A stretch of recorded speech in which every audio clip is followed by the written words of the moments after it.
All right, there we go. So again, welcome everyone. And with that, I'll invite my colleague Kayla Gadalisha from the U.S. Department of State's Bureau of Educational and Cultural Affairs to share a welcome and get us started. Kayla, over to you. Thank you so much, Kelsey. And thank you, everyone, for joining us today for this webinar about tips, tricks, best practices, and insider experiences about how to apply for the Fulbright Teacher Exchange programs, including our exchange for administrators. On behalf of the Bureau of Educational and Cultural Affairs at the U.S. Department of State, I'm very pleased that you're all here today to learn more about these programs. Please note, though, that today's sessions are only going to focus on opportunities for educators in the United States. This means that if you live and work in the US, a US territory, or the Department of Defense education activity, we're talking about programs for you. But if you're from another country, you're teaching in another country, working in another country, you'll need to visit our website for information about opportunities that you may qualify for. You can also contact the US Embassy or Fulbright Commission in your home country for more information if that applies to you. For 80 years, Fulbright Teacher Exchanges, which are part of the family of offerings within the broader Fulbright program, have offered opportunities for educators to learn, teach, consult, observe, and collaborate in classrooms and schools all around the world. These are professional learning programs, and they allow elementary and secondary level educators and school administrators to develop their educational practice and bring new knowledge, skills, and perspectives back home to their communities. The U.S. Department of State's Bureau of Educational and Cultural Affairs is the body that oversees the Fulbright program and its operations around the world. Funds are appropriated by the U.S. Congress. The mission of the Bureau is to build relationships between the people of the United States and the people of other countries. And we do this through academic exchanges, including programs for youth and for educators, but also through cultural, sports, and professional exchange programs. Our implementing partner is IREX, and you'll hear from staff at IREX as well today, talking about some of the logistics of applying and program requirements that you'll need to keep in mind as you start your application this winter. You'll also hear from US teachers who have participated in these exchanges. We'll be joined by 3 alumni of Fulbright Teacher Exchange programs who will share their experiences. And I want to thank them all for sharing some of their valuable time. Lastly, make sure to keep track of your questions because you'll have a chance to ask them your questions and get some answers.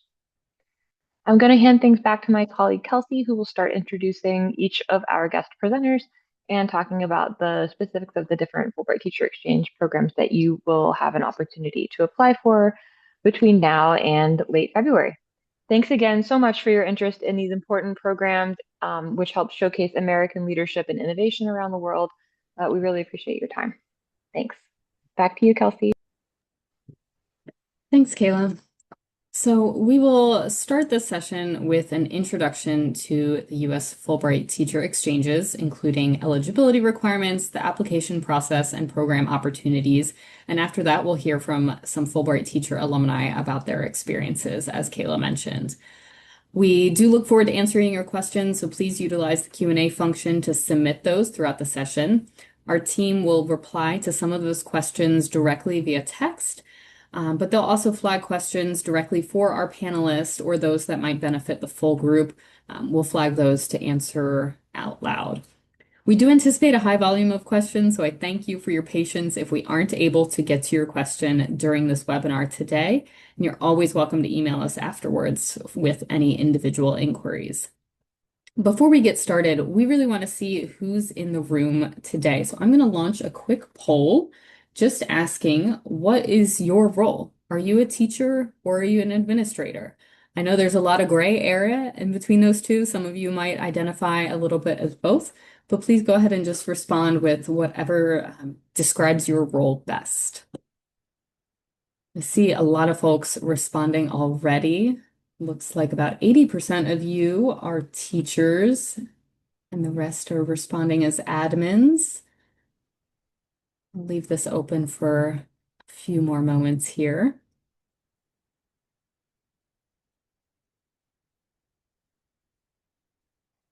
So it looks like, first of all, I'll note we have over 180 people on the call and still joining throughout.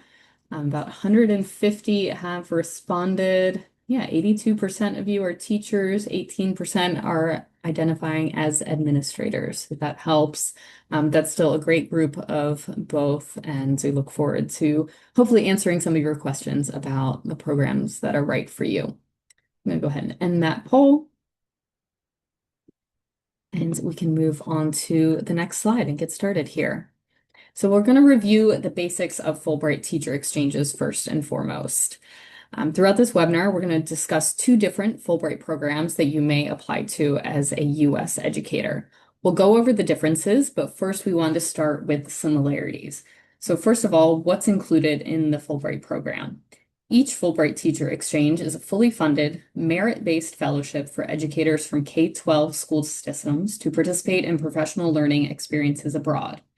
Each fellowship includes round-trip airfare to and from your host country, visa support if applicable to your destination. We also provide support in accommodations, meals, and incidental allowances for the duration of your program. And I will note that that exact amount will vary depending on your host country and the duration of your stay. All participants also receive accident and sickness medical coverage, which is supplemental to your regular health insurance.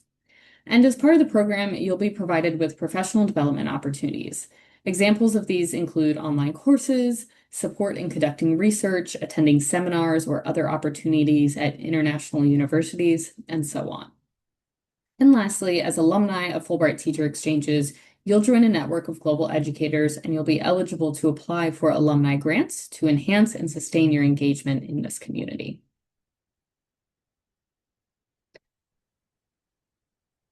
Let's look at the eligibility criteria next.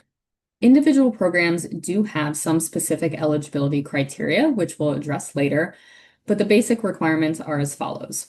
All applicants must be citizens of the United States and must reside and work in the United States or a U.S. territory, or work at a school associated with the Department of Defense education activity. All applicants must hold at least a bachelor's degree and have had a minimum of 3 years of experience in a full-time role in a U.S. K-12 educational institution or school district and be currently employed in such a role. Applicants must also have not resided abroad for 5 or more of the past 6 years. Again, these are the basic eligibility criteria, and we'll talk about a few specific requirements for individual programs in a moment. I'll also note that previous participation in a Fulbright program is not a disqualifying factor, but preference is given to applicants who have not benefited from such an opportunity in the past. I'll also say that we know everyone's unique circumstances vary. So if you have questions about your own eligibility status, please email us at fulbrightteach@irex.org for assistance. Looking next at the application components. Because this is a highly selective program, the application is very thorough. We recommend you take your time completing it and review it before you hit submit. The online portal will ask for basic applicant information, including your name, contact information, and details about your current role, school, district, and professional activities. You'll also put in your work and education history, including any certifications or awards you've achieved, and information about past professional travel, professional development, and exchange program experience. There's also space in the application to indicate any travel preferences for your Fulbright program. Depending which program you're applying for, this may ask you to rank preferences by region or indicate the time of year that you would be available to travel. The bulk of your time completing the application will be spent on 3 essay questions. These open-ended questions ask you to reflect on your experience as an educator, your goals for participating in the Fulbright program, and what impact you expect the program would have on you, your students, and your community. These questions are tailored by program, so a school or district administrator can expect to answer slightly different questions than a classroom teacher who's applying for a program. And the final sections of the application ask you to submit supporting documentation and professional references. The only required documentation is a copy of your resume or CV, but some applicants do choose to upload additional documents like transcripts or certifications they've received. Professional references are also required from individuals who can speak to your qualifications for the Fulbright program. On this next slide, we'll take a quick view of one of the program applications in our online portal. You will set up an account using your email and password, a new password, of course, which allows you to save your progress and work on the application over the course of many sessions. As you can see, the application is split into different sections, which you can complete in any order, and it will show you when a section is not started, in progress, or completed. Please note that you cannot submit your application until all of these sections are complete, including the professional reference. For this reason, we recommend you request the reference as early as possible and follow up with that person so they don't miss the request. And here you can see what the reference section looks like on your end. You'll enter the person's name, title, and contact information. They will then receive a direct email to complete the reference in our system. You, as the applicant, will not be able to view their comments, but you will receive a notification and be able to see when the reference is complete. So after all sections and the references are complete, you'll return to the main page of that application to submit. It will not be submitted for you automatically, so that is the final step you need to take in order to be considered for the program. After the application deadline, each application is screened for technical eligibility. Then an independent committee of experts reads, reviews, and makes nomination recommendations. Applications are evaluated on the applicant's qualifications, the benefit of the program for both the applicant and their school, and clear demonstration of educational leadership by the applicant. The Fulbright Foreign Scholarship Board approves all final nominations. Selection decisions are usually sent to applicants during the summer via email, and you can expect to receive a notification whether you were accepted or not. At this point, I'll hand things over to my colleague Tiffany to provide an overview of the two programs currently accepting applications. Thank you, Kelsey, for that information. So now we're going to talk about the two programs currently available to U.S. K-12 educators. The first is for U.S. K-12 educators, not administrators, and that's on the left side of your screen. It's the Fulbright Teachers for Global Classrooms program. The second is the Fulbright Leaders for Global Schools program, which is only open to U.S. secondary school or district level administrators. I'll start by telling you about the Fulbright Teachers for Global Classrooms program. This program is unique as it is a year-long professional learning opportunity with a short-term exchange component. Its aim is to build teachers' capacity to develop their students' global competence. The program begins with a cohort-based global education online course in the fall. This 10-week course combines synchronous and self-paced coursework led by experts in the field of global education. It's a thoughtful and rigorous experience with opportunities built in for practical application and lots of collaboration with other educators. Following this online course is a symposium, which brings together the full cohort for a workshop to build networks, collaborate further, and develop strategies to enhance global learning. The event will be held in Washington, D.C. The year-long Fulbright Teachers for Global Classrooms program includes an international field experience in the spring or summer for 2 to 3 weeks. This is a group travel experience and provides an opportunity to experience another country's history, education system, and culture. These experiences include classroom visits, interactions with teachers and administrators, and opportunities to co-teach in host schools.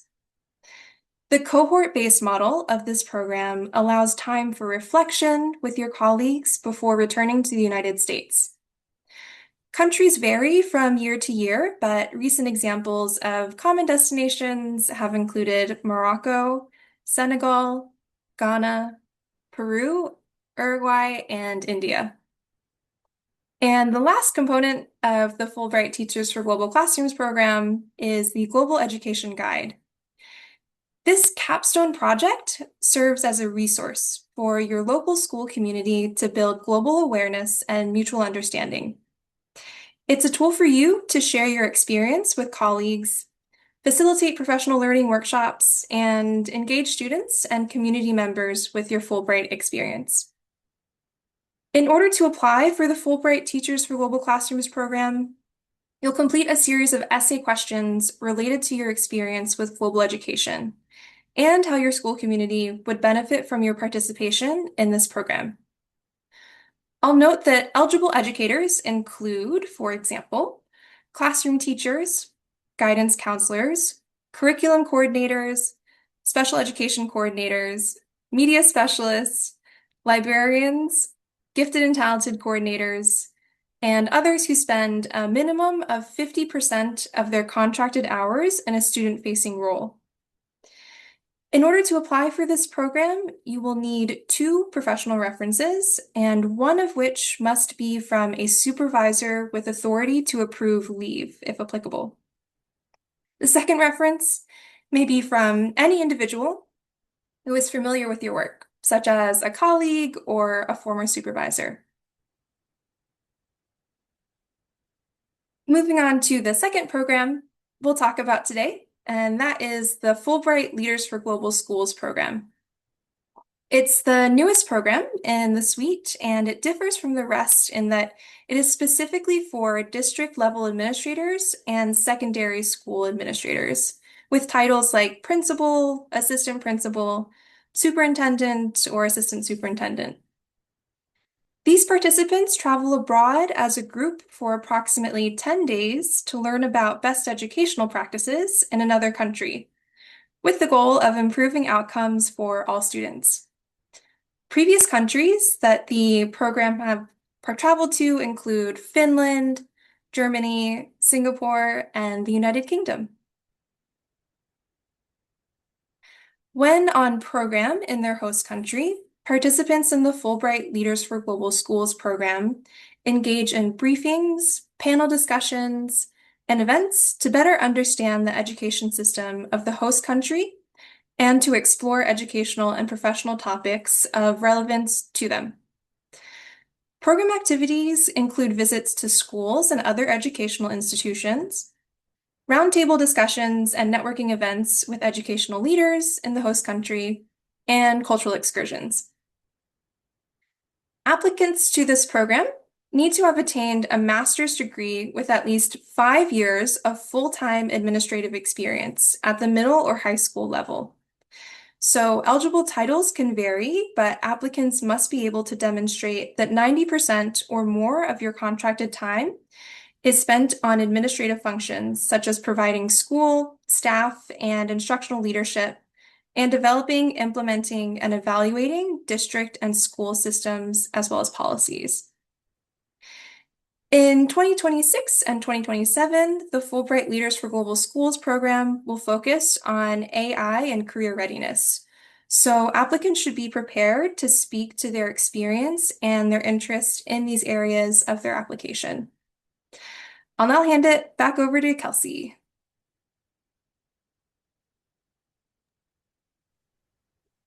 Thank you for that overview. And the slide you all see now contains a brief recap on the distinctions between the 2 Fulbright Teacher Exchanges currently open for U.S. educators. So to summarize, Fulbright Teachers for Global Classrooms is a cohort-based training and professional learning opportunity that takes place over the course of a year. It includes graduate-level online course in global ed and a short-term group-led experience abroad that takes place in the spring or summer. And second, the program for school and district level administrators, Fulbright Leaders for Global Schools, is an opportunity for administrators to learn and share best educational practices across borders. The deadline for both of these programs is February 20th, so mark that date on your calendars now. At this point in our session, I'm pleased to start our panel discussion with alumni who've participated in these 2 programs. So welcome to Will Sweikel, Nikki Garland, and Lindsay Snacka. I'll give you all a moment to turn on your cameras. Join me on stage here. We have a few frequently asked questions for you and some that were submitted by our attendees when they registered for this webinar. But to start things off, I ask that you each just introduce yourselves and share briefly about where you're from, what you do, and tell us a little bit about your Fulbright experience.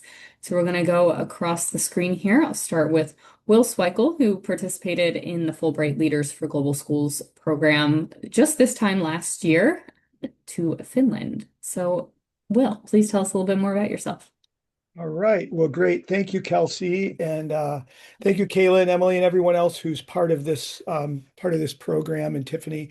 I'm Will Sweikel. I'm the superintendent principal of Beaver Island Community School, which is a small, very small district out in the middle of Lake Michigan. So, greetings from snowy northern Michigan to you all.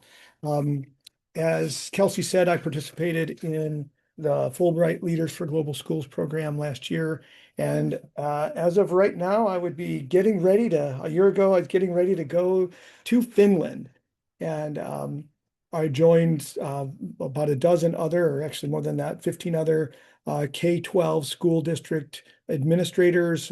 They were ranging from, interesting that you mentioned that it's only middle school, high school. Last year we had folks from the elementary schools as well, but building level administrators as well as district level administrators.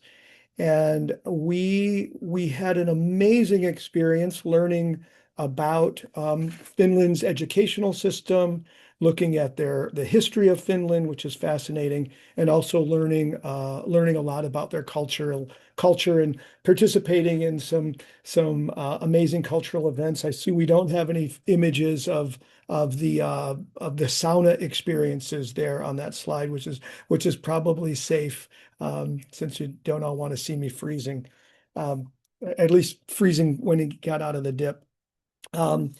So one of the things I just want to highlight was not only the amazing experiences with the briefings, the panel discussions, the school visits, but the understanding the culture in which Finnish schools exist was a really important part of the experience. You know, we talk about how great Finland's educational system is, and I can get into that a little bit later, some of the lessons learned. But it's always good to learn about the educational system in the context of the community and in the context of the culture. And then for me, it was really wonderful to be immersed in that culture and then be able to reflect on schooling in Michigan, schooling in America from that perspective. Another thing I wanted to really highlight, and I'm sure that Lindsay and Nikki will do this as well, is just the value of the learning from the other members of the cohort. We had people in our cohort across the country, folks in California and Washington State, folks in Florida, folks in Louisiana, folks in New York City, and everywhere in between. So to bring this group of educators together and immerse us in this unique experience, this novel experience for all of us, was a great way for us to learn about each other, learn from each other, and to build networks that we still utilize today. I know it's only been a year out, but when I have a question, it's like, well, gosh, I wonder what Maggie would think about this issue that I have going on here. So I can pick up the phone and call someone that's far removed from the current situation and have a fresh set of eyes on it. I think I'll stop right there so we can make sure we have enough time for the follow-up questions. But I want to say to all of the educational leaders that are on this webinar right now, this is truly one of the finest professional development opportunities that I've had. I just turned 60 this year, so I've been at this for a while, and I have to say that the program that IREX put together, that the Fulbright people on the state side here at the State Department put together, as well as the folks at the Finland Fulbright Foundation put together, it really was just invaluable, an incredible experience. So I encourage you to make sure you meet that February 20th deadline and I can help. We can help talk about how to get that done as we go on. So thank you so much for the opportunity to be here, and I'll pass it on to whoever's next. Whoever was on that next slide. Thanks, Will. We're going to turn it over to Nikki Garland next. Nikki participated in the Fulbright Teachers for Global Classrooms program to Senegal just last year. So another very recent alum of our programs. And Nikki, tell us a little bit about yourself and what you did with Fulbright. Hello, everyone. My name is Nikki Garland, and I am a AP English language teacher as well as the literacy coach for Arsenal Technical High School, which is in Indianapolis, Indiana. And I had the opportunity to travel to Senegal in April of 2025 as part of the Teachers for Global Classrooms with Fulbright. And I visited schools in Dakar as well as Diamniadio, which was my host site. And it was a junior, senior high school, and I had an opportunity to teach, collaborate. I was able to participate in a PLC with teachers from all over Senegal, literally, and really just immerse myself in the culture. So, Will, you said something that I really love, that you get an opportunity to see the educational process from the context of the community and the culture. And I think that is so important, that when you do travel to these places, that you go with an open mind and go ready to receive. And another thing that I really value was that a lot of the people that traveled to Senegal, they came from a variety of different content areas. So like, for instance, one of the ladies that traveled to Gymnasio with me, Lisa, she was a music teacher. So I learned a lot from her. Of course, I'm ELA, but I found the value in seeing what she thought was interesting. And we were able to collaborate when we did get together in the classrooms to teach, especially for the students that are not native English speakers. So it just helped us to cover a lot of ground to bridge the lack of English language skills. Thanks, Nikki. It's great to have you on as well. And last but not least, Lindsay Snacka is our last panelist here. Lindsay also participated in the Fulbright Teachers for Global Classrooms program to Morocco in 2019. Hi, Lindsay. Tell us about yourself. Hi, Kelsey. Thank you. Am I frozen right now? There we go.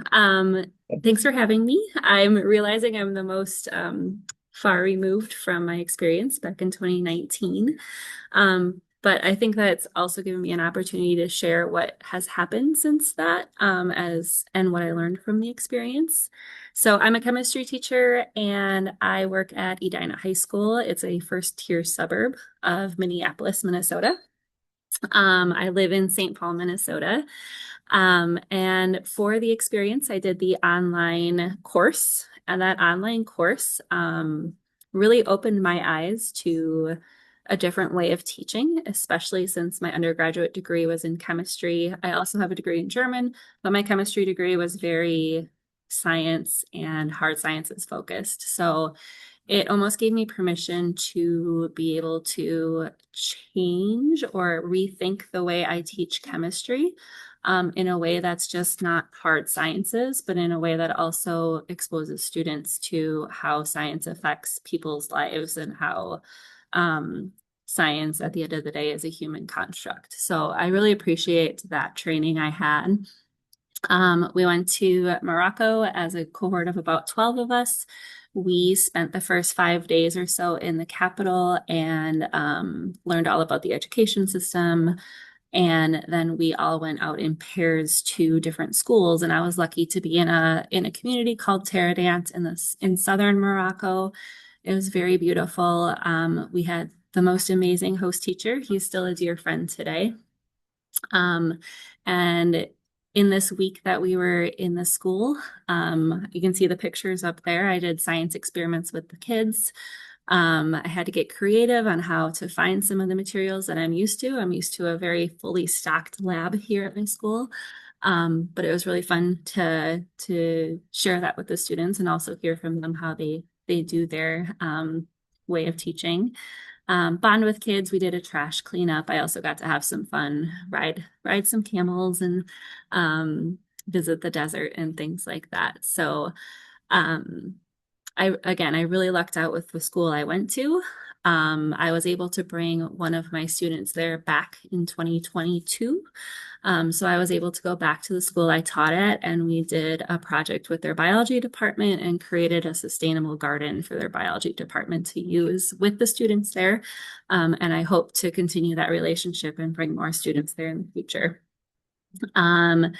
After we had our week at the school, we went back to the Capitol to kind of regroup and learn from each other. Like the others said, I had an amazing cohort of teachers that I'm still friends with them, some of them today. And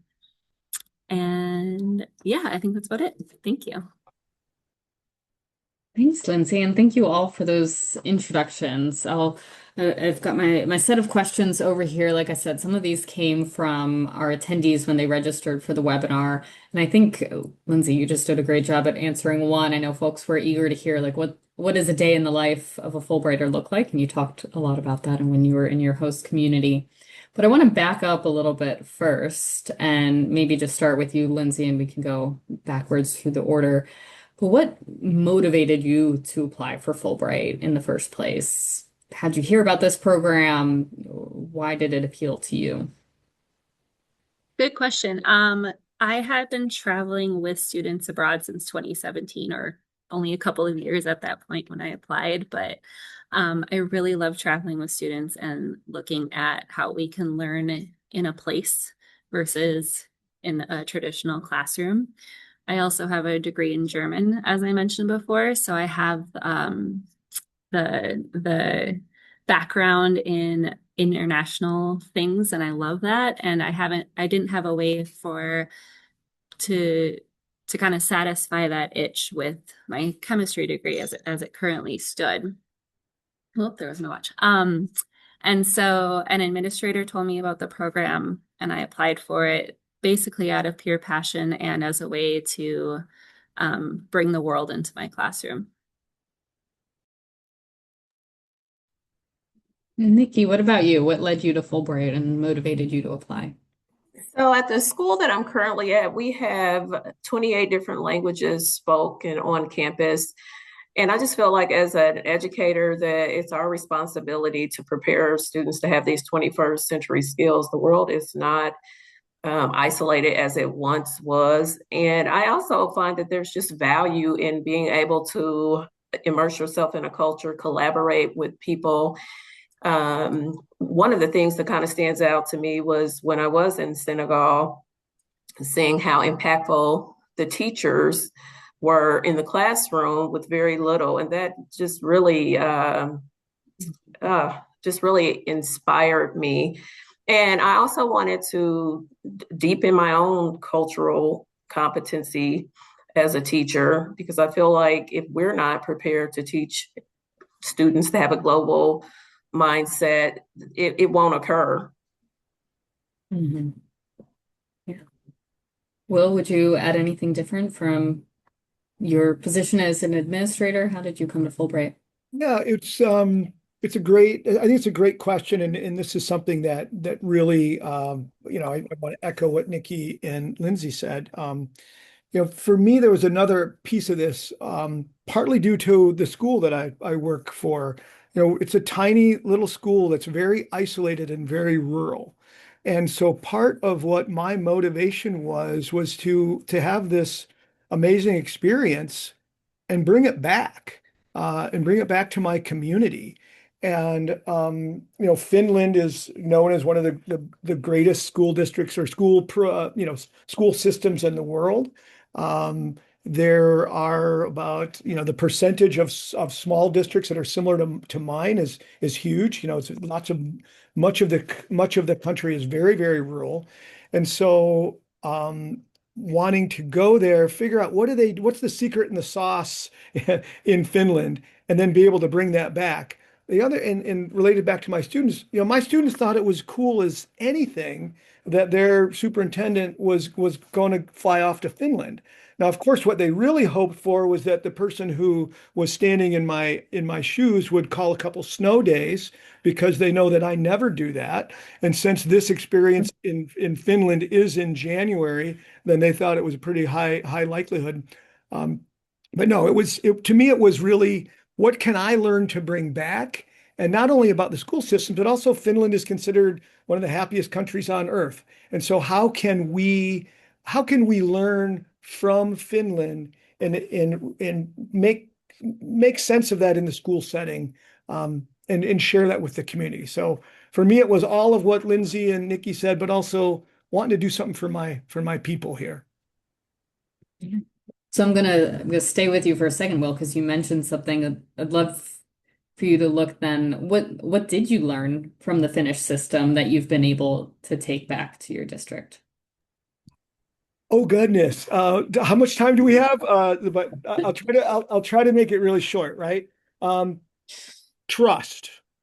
Trust and autonomy, and creating a culture of care for everyone in the building. And that was what I learned, and that's what I've carried back. Related to that is focusing on support and collaboration. I'm an administrator, right? So what I learned there, from the administrative stance, is not one of evaluation and oversight. It's support and collaboration. And how do you create that amongst your teachers? Um, and then also looking at what I said before, how do schools exist in that cultural milieu? And what you have a society that values educators, values education, supports teachers, and pays teachers a professional wage. And so that's what I brought back. And to be specific, I know we don't have a whole lot of time, but one of the things that I did, right after I came back, we started our negotiations for our contract. And so that Finnish experience gave me a much different perspective when I went into those negotiations. Instead of it being a confrontational, oh, we're going to start low, they're going to start high, we'll come in the middle. I just came in and said, okay, we're not playing games here. The board wants to support you, wants to pay you what they're worth. This is what we can pay you. And I just laid all of our cards on the table. Mhm. And the teacher said, wow, that's great. Let's go. And so it just changed the whole framework. And it was really coming directly out of that experience in Finland. So I don't mean to get emotional here, but it really changed my perspective on my role as a school leader. Hmm. Oh, that's wonderful. It's wonderful to hear. Just, you've not been back. It was only a year ago, but you were able to take some of that and put it into practice right away. Nikki, what about you? What are some of your biggest takeaways? I know it was also a very recent experience for you. What's some of what you've been trying to implement in your classroom or that you look forward to doing as a result of your Fulbright? For me, just seeing the relationships that the teachers had with the students, I thought that was very important. It was almost like a true family. And I know we have the same concept in the United States, but I've never seen it quite done in that manner. And also, just how much can be done with limited resources by being committed and being creative. Like that just stuck with me.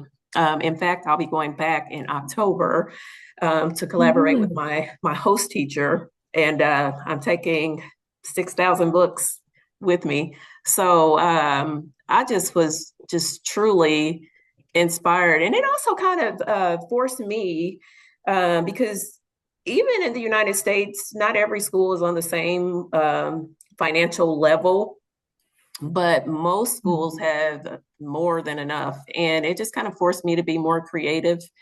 Instead of complaining about what I don't have, just using what I do have and finding a way to make it work.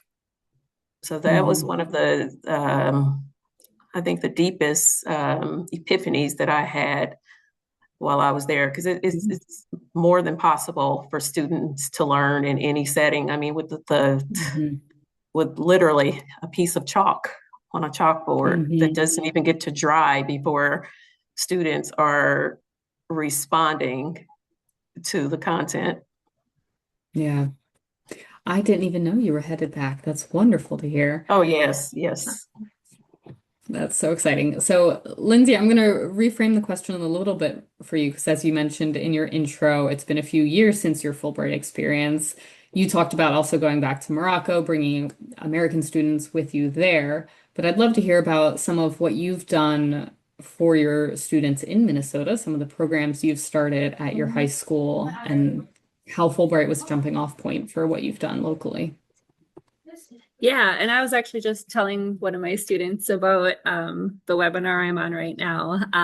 So I run a program called the Global Scholars Program, and I essentially started it after I finished my Morocco experience. I took all of that structure that I learned through the course, what I learned in Morocco, and created a program at school here. So right now, if you hear background noise, they're here studying for finals and hanging out together.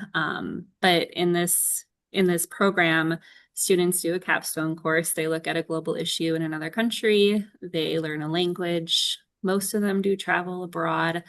And then get involved in some sort of service. So Kelsey pointed this out to me last time I saw her, but I almost created like a little mini Teachers for Global Classrooms program for my students here so that they can experience similar to what I've experienced, but yet at much younger age, where it can impact them a little bit more. So that's grown. I've been working on it for the past 5 years. Our first year was the 2020-2021 school year. So we had a lot of virtual experiences, but now I have students kind of going all over the world, and I've been able to obtain a lot of funding so that it's create a little bit more equitable experience for students who maybe can't afford to travel. And yeah, it's been really fun, and also integrating it into my chemistry course. I have the sustainable development goals up on my wall over there, and we talk about how the content ties to those all the time. Wonderful. Well, thank you all for sharing some of those reflections and the immediate takeaways and longer term projects. I know, Lindsay, that Global Scholars Program has taken years to develop. It's not something that happened overnight, of course. So in a moment, we'll segue. I know my team's got some questions that the audience has asked, but I do want to ask you all, and whoever wants to jump in first with this one can go ahead. What's your biggest piece of advice for applying for the program? And that could be around writing the essays or around getting references or leave approval from your supervisor. What's like one hot tip that you would give to someone applying for the program now? I would say give yourself time to get each component completed with fidelity. I started early and I devoted 2 to 3 hours per day to work on a section, and I requested my references immediately. Sometimes our administrators get super busy and they're human, they just forget. And I would also say be thoughtful with your answers and have a true why as to why you want to complete this program, because it is quite rigorous, but it's so rewarding. I mean, it was such an honor for me to experience this. Thanks, Nikki. I think that's all really good advice. And just as everyone's checking their calendars, there's about 5.5 weeks until the deadline. So still time, but important to schedule and carve out that time to work on it for sure. Lindsay, I see you came off mute. What would you add to that? I would encourage everybody to just be your authentic self and don't second guess your background.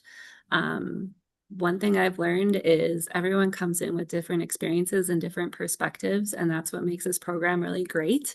I felt really reserved at first because I was one of the few science teachers and didn't know a whole lot about the world. And so just be your authentic self. Don't be afraid to open up in your application. And I'd say that's my biggest piece of advice. And then as far as like getting your administrators on board, I would talk about how the school or the district will benefit. So after I did my Fulbright, I mean, it was in the local newspaper. They were able to kind of brag saying they had a Fulbright teacher in their district. So it's a little sneaky tactic, but I recommend it.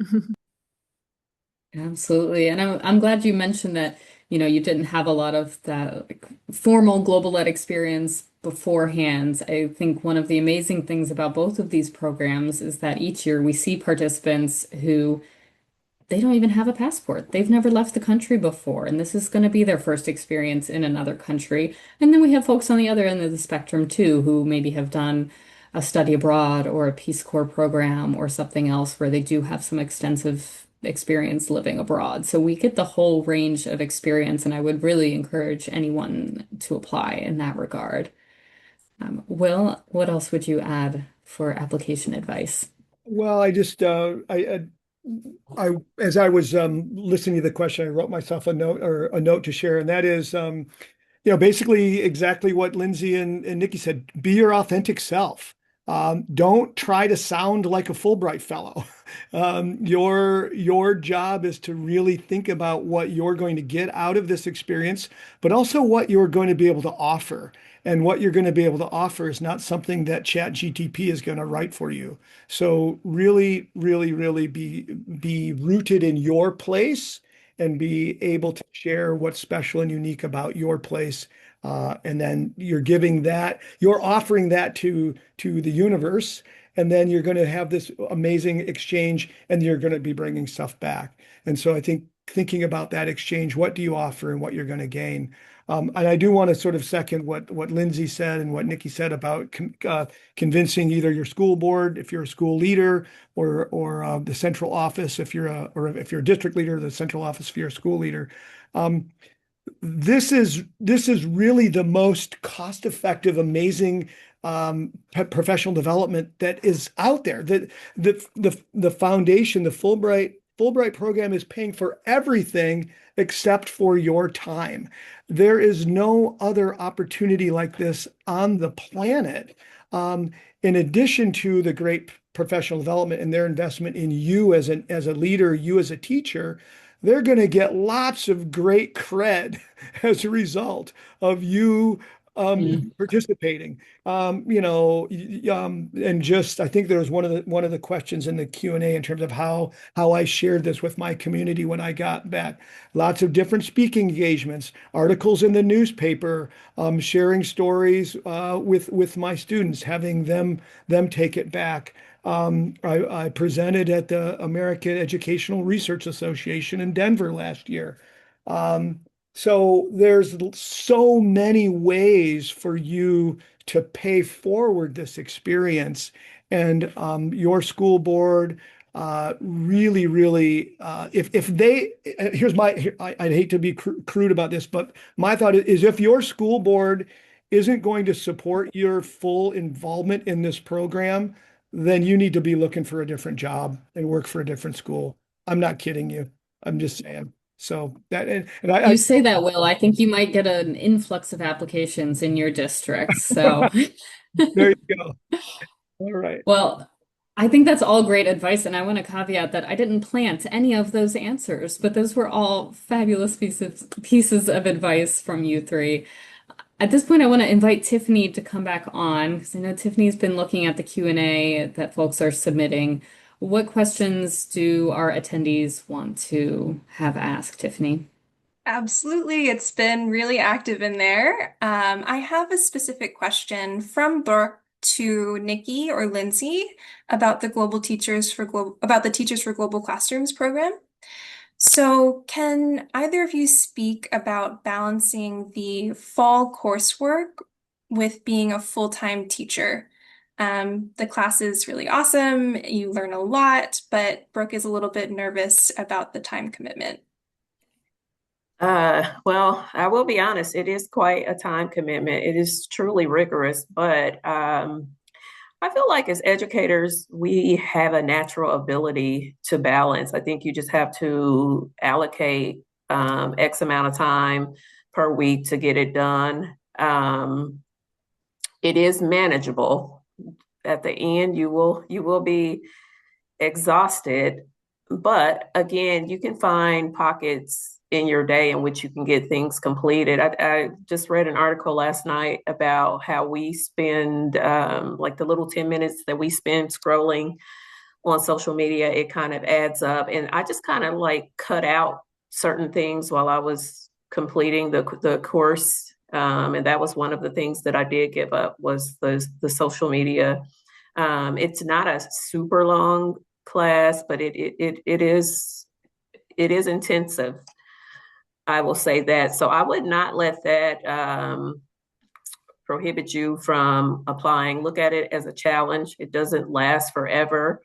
And the way you eat an elephant is one bite at a time.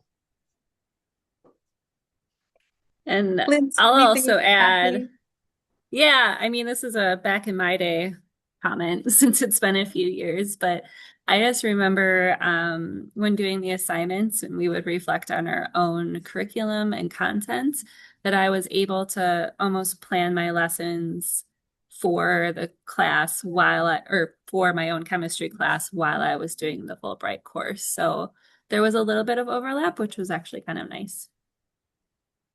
Thank you both. Yeah, and I'll just reiterate that for that specific program, it is geared to be as practical as possible. So the assignments that you receive, it's something that you can pick up and then use right away. There are also great opportunities to network with those in your cohort, and you can engage with people across the country, which is another unique perk of that program. Will, I've got one for you.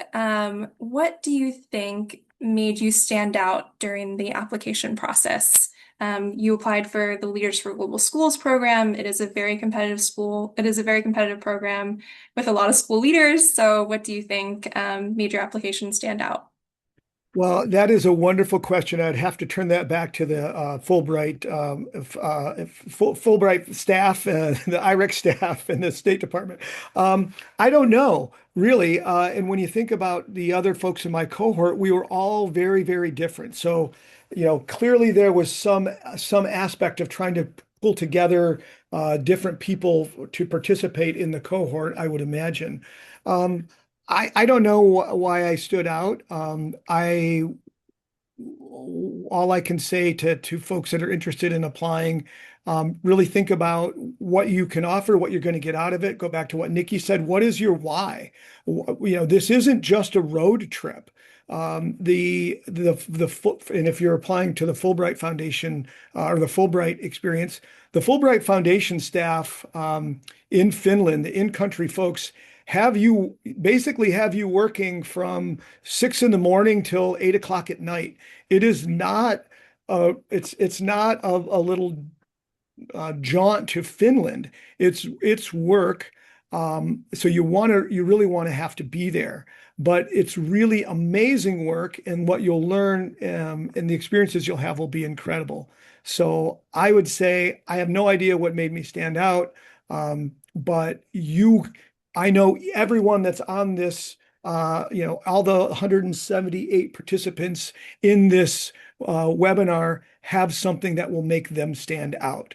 So like Lindsay and Nikki have said, be yourself, be authentic, think about what you can offer, but also really make sure that you answer your why. Because I imagine the folks at IREX and the folks at the State Department have seen millions of these applications, and they can spot someone who's looking for a boondoggle from a mile away. Thanks, I will Will. emphasize, I will emphasize too, just on the selection process, that it's actually we have independent reviewers who are experts in education and global education that are reading all of the applications and making the nomination suggestions. So while Will says he would turn the question back to me, I did not read your application, Will. I don't know either. But there is no one precise candidate we're looking for, as you mentioned. There's a lot of different folks we like to see in the program for sure. Tiffany, do you have one more from the audience you want to throw out before we wrap up? Sure. There was a great question about what is something that you've changed in your teaching practice as a result of your participation in the program. I know you could probably identify hundreds, but if you were to identify that one thing, maybe Nikki, we could start with you and do a round robin. Your 15-second pitch. What is the one teaching practice thing that you've taken away? I think I realized that teaching, especially ELL, English language learners, um, I recognize the challenge that it holds, and it helped me to approach it with more cultural humanity and humility. Beautiful. How about you, Lindsay?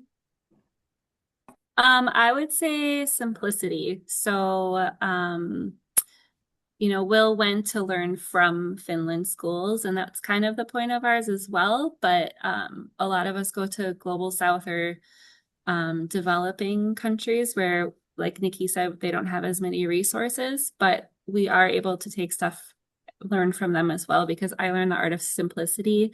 They don't have to worry about Schoology updates and this technology everywhere. They can just teach and exist and be with the students. And that is what I have tried to change in my teaching. Yeah, taking things back to the basics. How about you, Will? Like I said before, that idea of building trust, autonomy, collaboration, and our role. Think about our role as administrators to build a culture of care for every single person who's involved in our schools and our districts, and build that on authentic relationships. And every single school I went into in Finland, you could just feel that vibe, and it was magical. It really was. And so I'm trying to bring that back to here every day I can. What great words to end on. Thank you so much for your sage words of wisdom. If we didn't get to your question, I've left our website up on the screen as well as our email address. Or if you think of a question later, feel free to reach out. We have a couple more pieces of advice from alumni. These are answers from our Fulbright Teacher Exchanges Facebook group for applicants. Feel free to join us. You can find us on Facebook. It's a public forum of nearly 3,000 members, and you can ask your questions there. We have lots of experienced, knowledgeable, outstanding alumni who are eager to answer your questions. So, for example, there are some recommendations for how to approach your letter of recommendation, for how to show that you are a leader or that you are ready to learn and that this experience is right for you. And also just some great encouragement. So if you are rejected, or maybe this just isn't the year for you, keep trying, keep applying. It's definitely a difficult experience to go through, but I think people end up finding that the program is at the right time when they are accepted. So feel free to join us in that space, and I will turn it back over to Kelsey to wrap things up. Thanks. Just a few closing words here. This concludes our webinar for today, and I want to thank you all so much for attending. To echo what Tiffany said, please do follow us at Fulbright Teach on Facebook and X for more information on upcoming applications. And if you are on Facebook, join that Facebook group for applicants. It really is a great way to get advice and hear from other alumni who've done the program. I will also put in a plug for the Global Teaching Dialogue, which will take place in July this year. This is a free online conference for educators around the world to learn more about these topics around global competence and global education. And it's kind of a spotlight that we like to shine on our Fulbright teacher alumni. So keep an eye out for information on that coming later this year. And lastly, our website, again, FulbrightTeacherExchanges.org, has all this information about the programs we talked about and links to the application itself. Applications are due February 20th, And we'll look out for seeing yours later at that point. And I just want to thank Nikki, Lindsay, Will again. Thank you all so much for joining and sharing your stories with us. We appreciate you and are so glad to have you in the Fulbright community. So with that, we'll end the broadcast and hope you all have a great rest of your day. Thank you. It was an honor. Take care.